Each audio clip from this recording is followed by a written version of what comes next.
स्नेहदा स्पन्दन स्नेहदा स्पन्दन।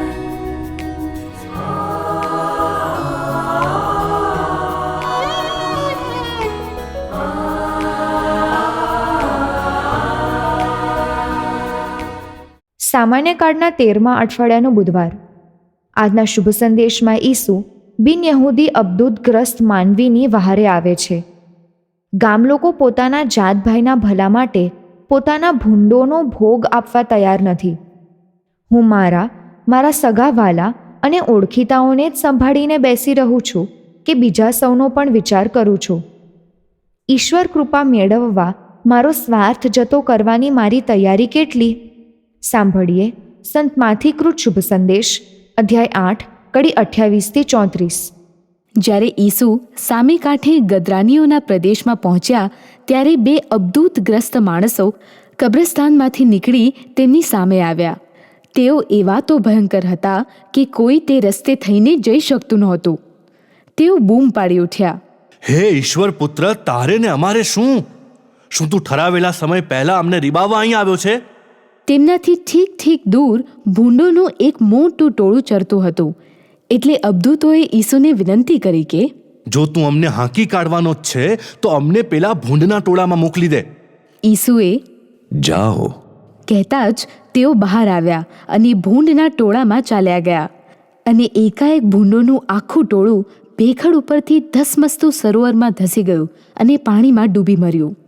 એટલે ભૂંડને ચરાવનારાઓ ભાગ્યા અને ગામમાં જઈને તેમણે બધી વાત કરી તથા અબદૂતગ્રસ્તોનું શું થયું તે પણ કહ્યું.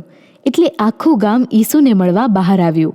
ઈસુને જોતા જ તે લોકોએ તેમને વિનંતી કરી કે, અમારી હદમાંથી ચાલ્યા જાઓ.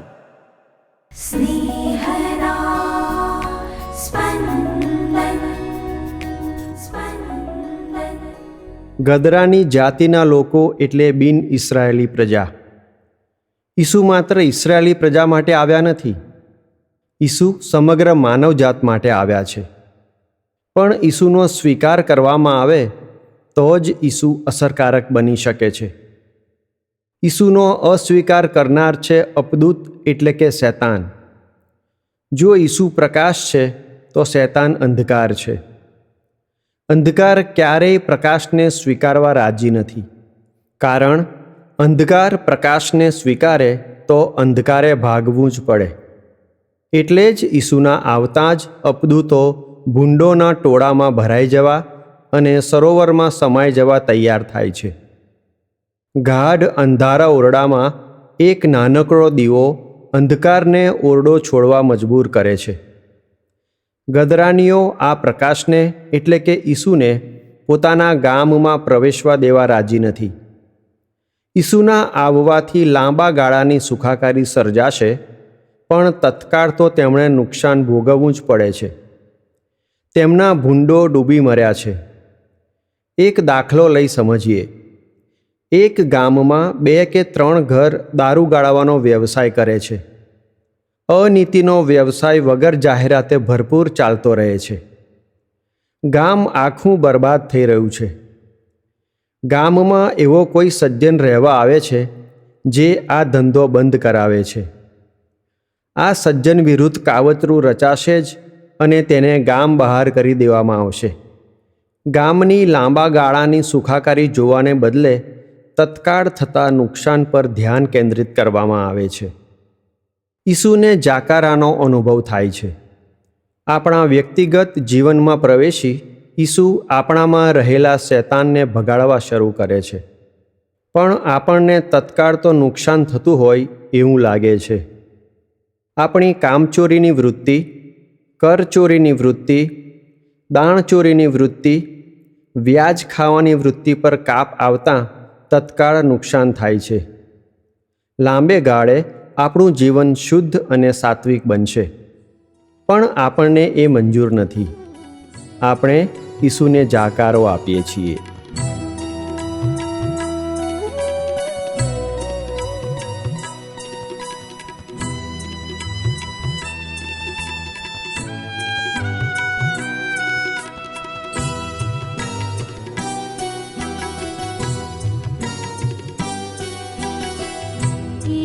ईश्वर है,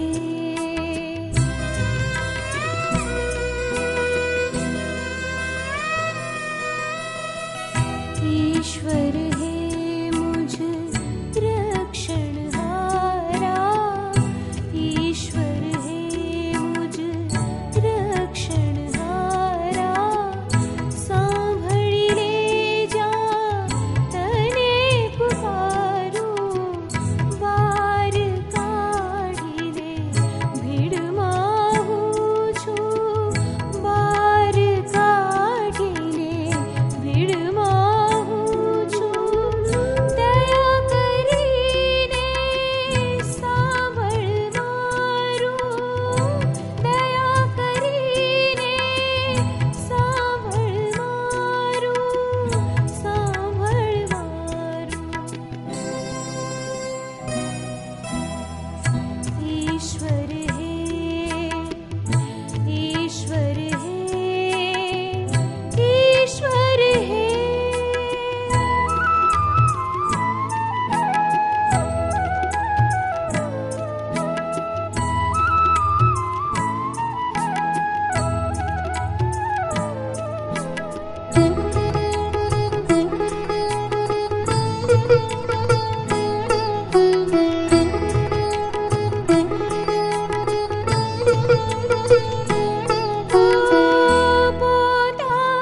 પોતાના ભક્તને કાજે, પોતાના ભક્તને કાજે, જો જો કરશે પ્રભુ ચમત્કારો,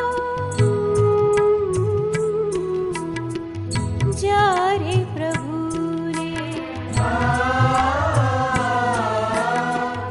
જ્યારે પ્રભુને ધાહુ નાખું, સાંભળશે પુકાર મારો, પુકાર મારો,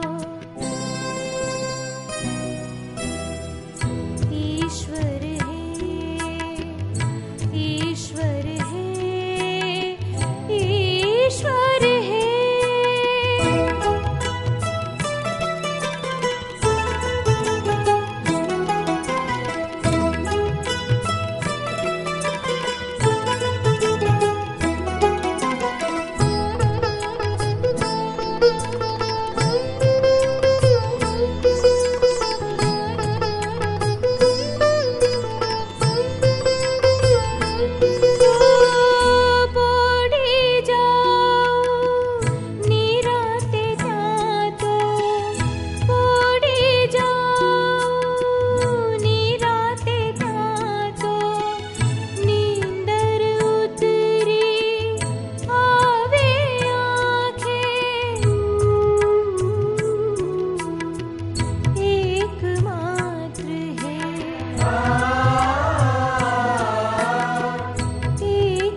ईश्वर हे